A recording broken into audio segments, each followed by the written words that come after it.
मंत्रालय में CM Sai cabinet की अहम बैठक आज। सीएस अमिताभ जैन को दी जाएगी विदाई। खाद बीज वितरण और युक्त पर होगी चर्चा।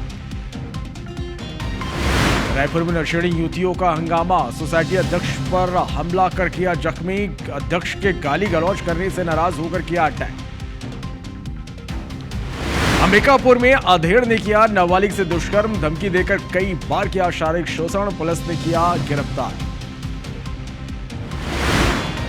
हाथियों के आने से एक बार फिर अंबिकापुर में दहशत। कुल्हाड़ी के जंगल में पहुंचा 6 हाथियों का दल। गांव में अलर्ट।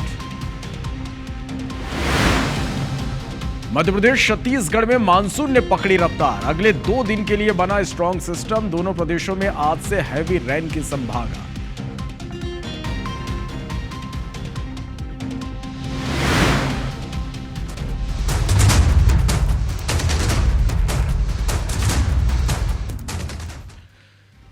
नमस्कार, स्वागत है आप सभी का। आप देख रहे हैं विश्व 24। मैं हूं आपके साथ श्रवण तंबोले। आज बुलेटिन की शुरुआत करते हैं एक बड़ी खबर के साथ, मानसून अपडेट के साथ, क्योंकि छत्तीसगढ़ में मानसून पूरी तरह से सक्रिय हो गया। आज से पूरे छत्तीसगढ़ में बारिश में तेजी आने की संभावना है।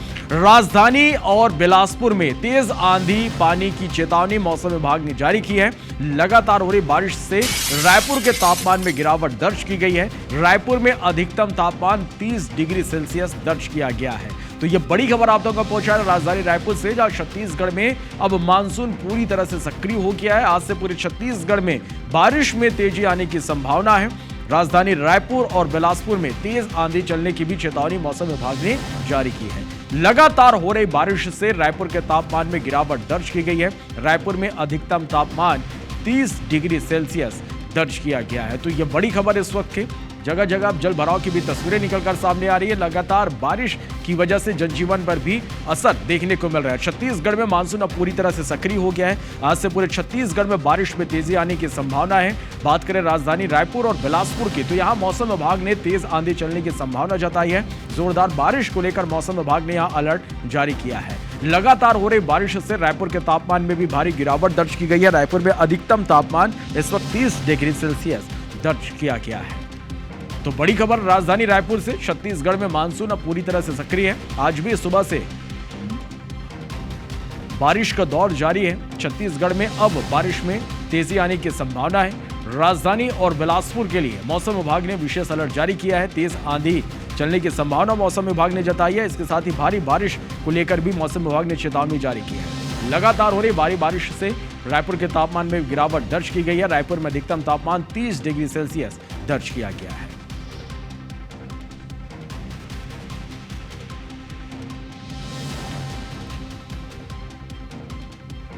तो राजधानी रायपुर से खबर आप तक हम पहुंचा रहे हैं, जहां छत्तीसगढ़ में देखिए किस तरह से अब मानसून पूरी तरह से सक्रिय हो गया। अलग अलग शहरों में लगातार बारिश का दौर जारी है।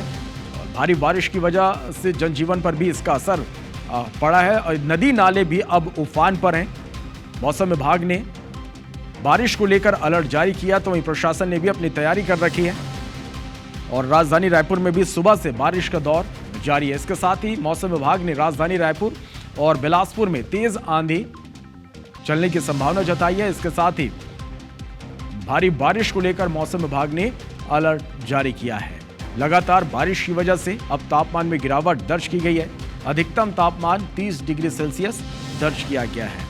तो छत्तीसगढ़ में मानसून ने अब रफ्तार पकड़ ली है। मानसून पूरी तरह से सक्रिय हो गया है। आज से पूरे छत्तीसगढ़ में तेज बारिश की संभावना मौसम विभाग ने जताई है और इसको लेकर अलर्ट मौसम विभाग ने जारी किया है। राजधानी रायपुर और बिलासपुर में तेज आंधी तूफान चलने की संभावना मौसम विभाग ने जताई है। भारी बारिश को लेकर अलर्ट मौसम विभाग ने जारी किया है। तो अलग अलग शहरों की तस्वीरें हम आपको दिखाएंगे कि किस तरह से भारी बारिश के बाद यहां पर जनजीवन पर असर पड़ा है। और प्राची पांडे हमारी संवाददाता ज्यादा जानकारी के साथ इस वक्त हमारे साथ लाइव जुड़े। रांची छत्तीसगढ़ में मानसून अब पूरी तरह से सक्रिय हो गया। आज से पूरे छत्तीसगढ़ में बारिश में तेजी आने की संभावना मौसम विभाग ने जताई है। क्या कहना है मौसम विभाग का, किस तरह की स्थिति है मौसम?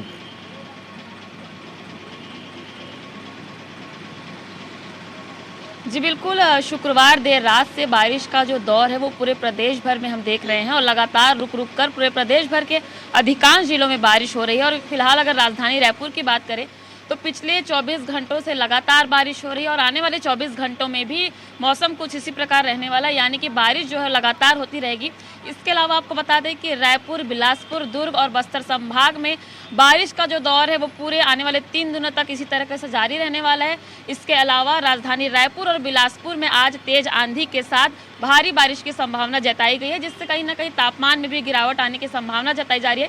इस वक्त लगभग 8:30 से 9 बज रहे हैं और सुबह लगभग 5 बजे से लगातार राजधानी रायपुर में बारिश हो रही है और आने वाले 24 घंटों तक बारिश का इस दौर है वो जारी रहने वाला है। इसके अलावा आपको बता दें कि कुछ जो निचली बस्तियां हैं या जो निचले इलाके उसमें जलभराव की स्थिति भी फिलहाल हो चुकी है और आने वाले कुछ दिनों तक अगर बारिश इस तरीके से लगातार जारी रही तो नदी नाले भी हैं वो पूरी तरीके से उफान पर आ सकते हैं। आपको बता दें कि लगातार जो 3 दिनों से बारिश हो रही है और जो आज 30 जून को बारिश होनी है वो अब तक की सबसे ज़्यादा अधिक बारिश मानी जा सकती है।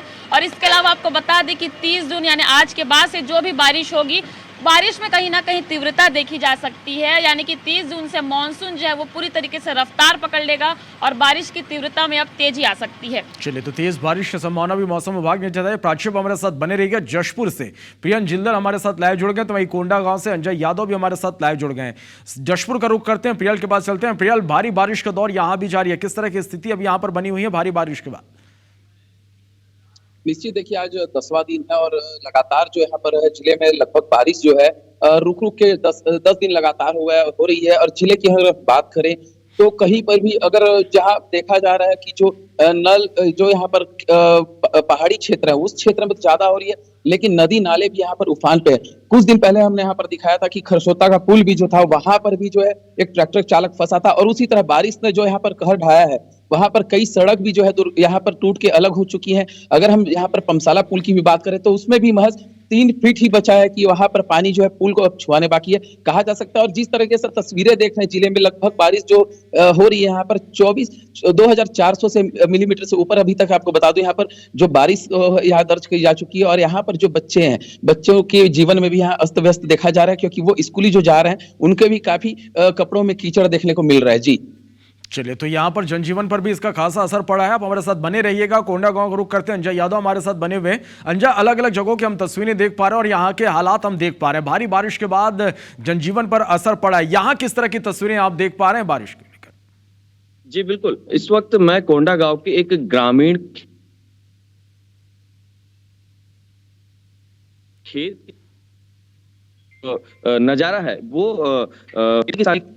में उत्साह नजर आ रही है। यदि हम बात करें मेरे पीछे जो दृश्य है इसकी यदि बात करें तो किसान जो है वो अपने खेती कार्य में जुट चुके हैं, अपने नागर लेकर के खेतों में कृषि कार्य के लिए पहुंचे हैं। यदि हम पूर्व वर्षों की बात करें तो आषाढ़ का माह है और 30 जून का समय है। 30 जून तक 180 mm पानी बारिश हुई थी बीते वर्षों में, लेकिन इस वर्ष लगातार जो 24 घंटे से अधिक समय से जो बारिश हो रहा है उससे 180 mm से अधिक बारिश दर्ज की गई है, जो कि एक रिकॉर्ड है। वहीं यदि कोंडा गांव से नारायणपुर पहुंच,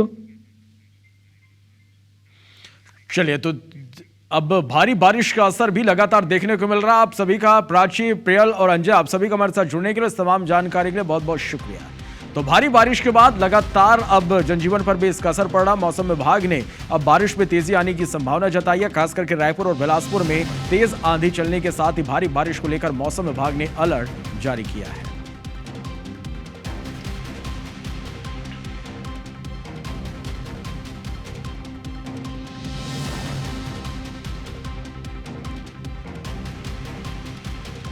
बढ़ते हैं आगे। राजधानी रायपुर से लगे देवरी गांव में उस वक्त हड़कंप मच गया जब एक के बाद एक 35 सांप निकल गए, जिन्हें सुरक्षित रेस्क्यू कर जंगल में छोड़ दिया गया। इतने सांपों को देखकर ग्रामीण दहशत में आ गए। कुछ इसे चमत्कार मानकर जयकारे भी लगाने लगे। तस्वीरें आप देखिएगा, यह राजधानी रायपुर से लगे देवरी गांव का यह पूरा मामला है। हड़कंप उस वक्त मच गया जब एक के बाद एक घर से 35 सांप निकले। उसके बाद इन सभी सांपों को सुरक्षित रेस्क्यू किया गया, जंगल में छोड़ दिया गया। इतने सांपों को देखकर कुछ ग्रामीण दहशत में आ गए तो कुछ इसे चमत्कार मानने लगे और जयकारे भी लगाने लगे। तस्वीरें देखिए।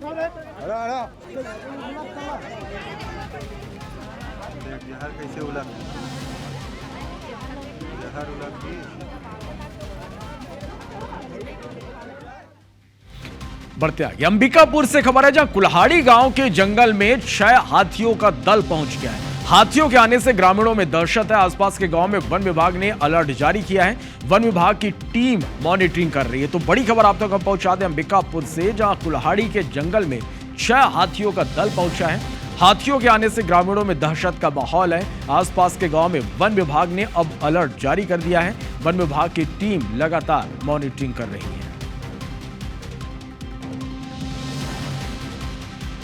धमतरी के टिकरापारा इलाके में एक निजी मकान में चल रही चंगाई सभा को लेकर विवाद की स्थिति बन गई। स्थानीय लोगों की शिकायत पर मौके पर पहुंचे हिंदू जागरण मंच के कार्यकर्ताओं ने सभा का विरोध करते हुए इसे धर्मांतरण की साजिश बताया। इस दौरान उन्होंने जमकर हंगामा किया, जय श्री राम के नारे लगाते हुए हनुमान चालीसा का पाठ भी किया। इधर विवाद की सूचना मिलती तहसीलदार और सिटी कोतवाली थाना पुलिस बल के साथ मौके पर पहुंचे, स्थिति को संभाला। इसके बाद चंगाई सभा को बंद करवाया गया।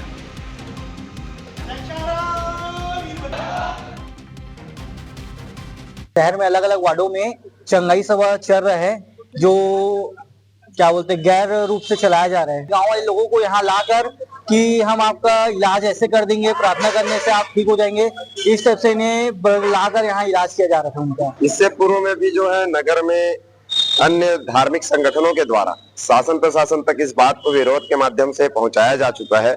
इसके बावजूद जो है विधर्मी आज भी धमतरी जिले में नगर में सभी जगह सक्रिय हैं और प्रशासन को इस पर उचित कार्रवाई करके अगली बार से ये सब विधर्मी जो है इस टाइप का कदम न उठाए, इस पर ध्यान देना चाहिए। हिंदू जागरण मंच के द्वारा आपत्ति दर्ज कराई गई थी कि यहाँ पे अवैध रूप से प्रार्थना और इस तरह की गतिविधियां चल रही है करके, तो हमारी और पुलिस की टीम यहाँ पहुंची है और अभी हम यहाँ जांच कर रहे हैं।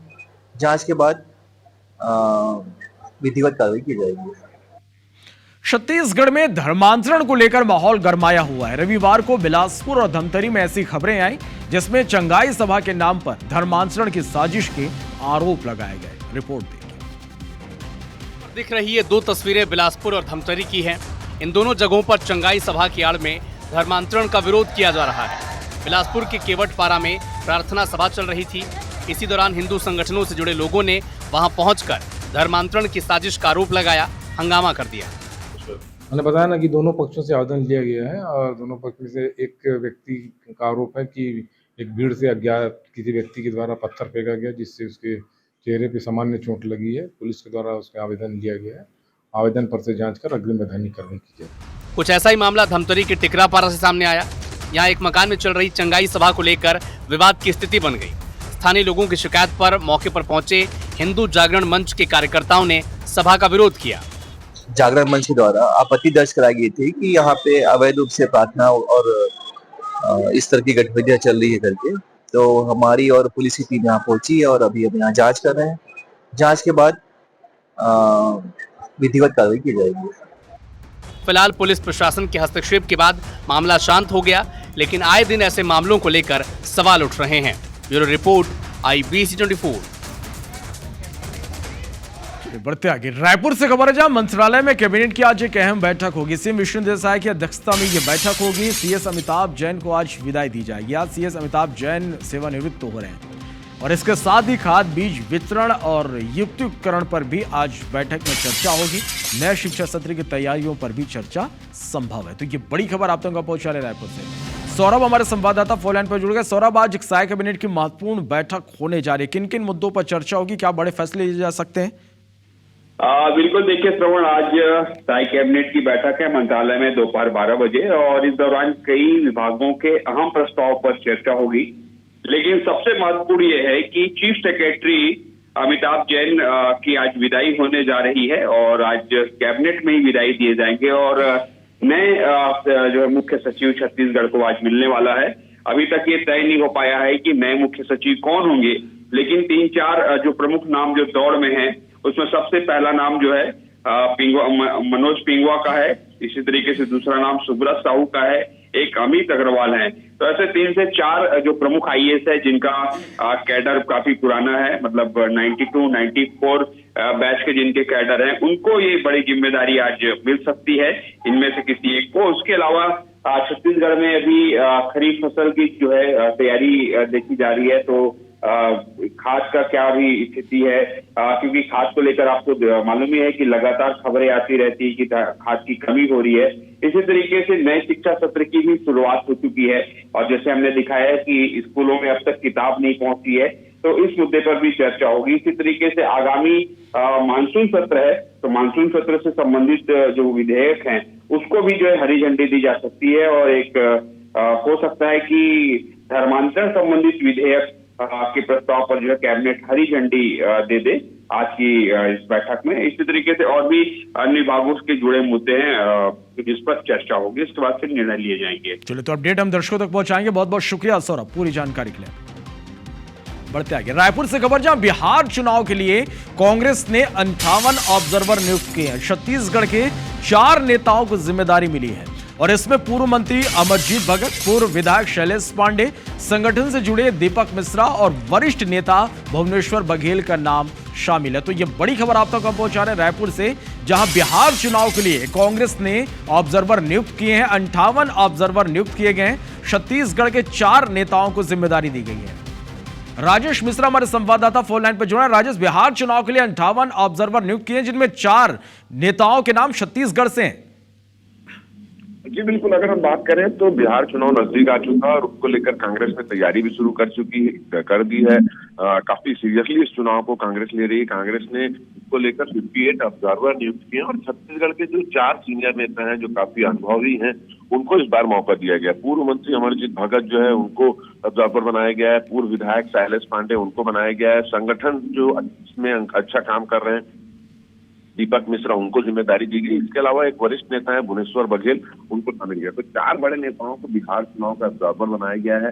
अब जिन क्षेत्रों में के ऑब्जर्वर बनाए गए हैं वहां जाएंगे, वहां पर रहेंगे, पूरा चुनाव का काम ये यहाँ पर देखेंगे और निश्चित रूप से कहीं ना कहीं इनका जो है बिहार से कोई ना कोई कनेक्शन भी बना हुआ है। तभी इन 4 नेताओं को जिम्मेदारी यहाँ पर दी गई है। तो पूरे कुल मिलाकर ये 58 जो ऑब्जर्वर बनाए गए हैं इसमें से 4 प्रमुख नेताओं को इस बार जिम्मेदारी दी गई है।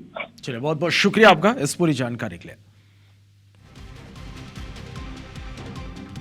बढ़ते आगे, भारतीय रेलवे ने चार्टिंग सिस्टम में एक बड़ा बदलाव किया। वेटिंग टिकट वालों को एक बड़ी राहत देते हुए चार्ट तैयार करने का समय अब बढ़ा दिया गया है।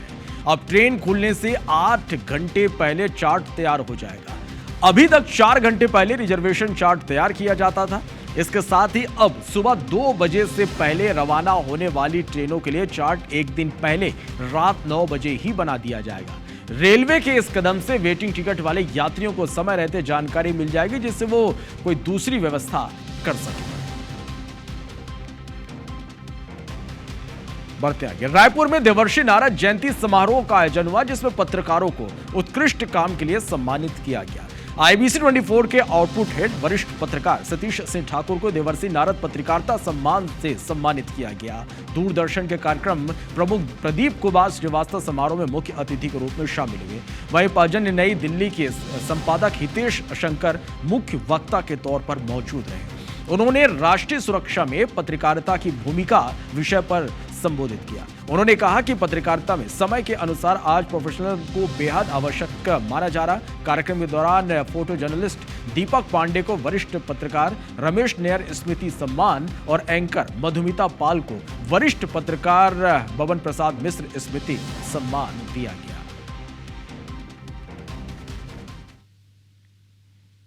समाज में इस तरह के बार बार आयोजन होते रहने चाहिए। अपनी परंपरा, अपनी प्रेरणाओं के साथ हम अपनी कसौटियों को कैसे ठीक रख सकते हैं, देवर्षि नारद को सामने रखकर पत्रकारिता के लिए उन कसौटियों की बात हुई। ऐसे मुद्दे जिनकी खबर लिए जाने की ज़रूरत है और वो खबरों में नहीं आते, उसकी भी बात हुई।